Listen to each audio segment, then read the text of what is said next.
Hello and welcome to my next video. Today is the 16th of May 2025 and today I've come to do the hidden tour for Green Park.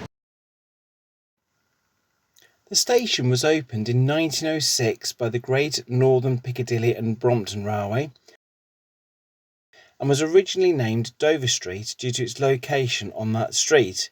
At this time it only had 2 platforms. The station was redeveloped in the 1930s and then in the 1970s additional lines were added, and at some point the original building was demolished and replaced with this one.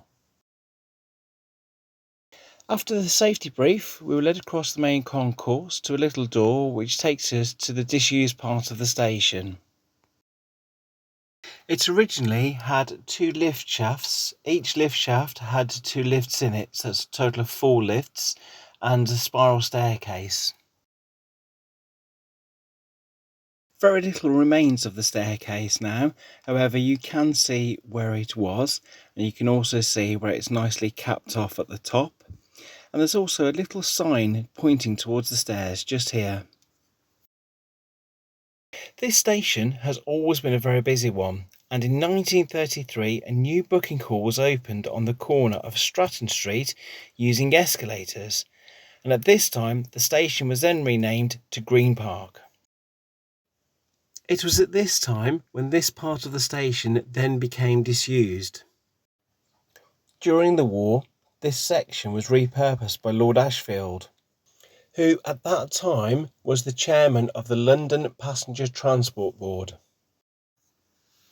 This diagram shows how the space was then broken up into spaces which included bedrooms, bathrooms, a typing pool, a phone exchange, conference room, waiting room, and even a dining room. And somehow a new corridor was built as well. Additional floors were added into the lift shafts to make them multifunctional, and as you can see, Lord Ashfield had a very large area all to himself. We're headed back to where the lifts were previously, and we did spot an old glass tile which is a maker's tile. After exploring some more disused parts of the station, we had the opportunity to look down onto the Piccadilly line, and then we carried on back through the station to the next section.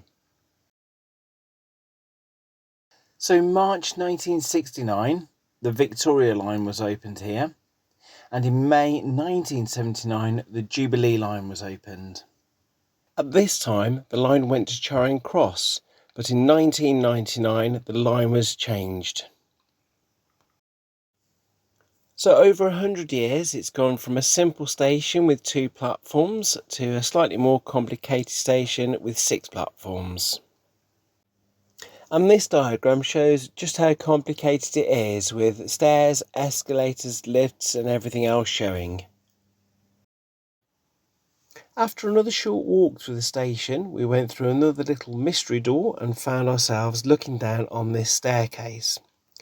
Now here we can see some tunnel lining rings. These are dated 1972. This is an indication that this section was built after the Victoria line, but before the Jubilee line. So by my calculations, I think that we are somewhere about here in the station.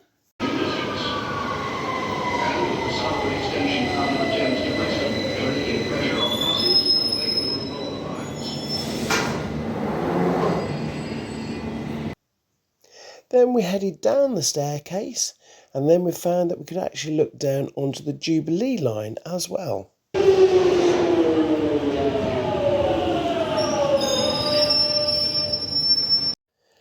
After this, we had a walk through some of the public parts of the station until we got to the end of a platform where there was another door. So again, this section was purpose-built for ventilation. Now, when I took this photograph, I couldn't work out whereabouts we were. So according to Google Maps, it looks like it is somewhere about here. It was explained that with the movement of the trains, that as one train comes in, it pushes the warm air out, and as another train comes in, it pulls the cool air down. So this creates a flow of air in this area and through the station. These images really do not show off just how big and how cavernous this section is. There is certainly a lot more information on the tour than what I've shown in this video. And of course, if you're interested in seeing this yourself, there are tickets that can be booked through the Transport Museum website. I've included a link in the description below. Yes, and I did manage to get a little bit of dirt on me. Because we haven't Some fresh dirt straight from the walls. Thank you for watching, hope you enjoyed this video.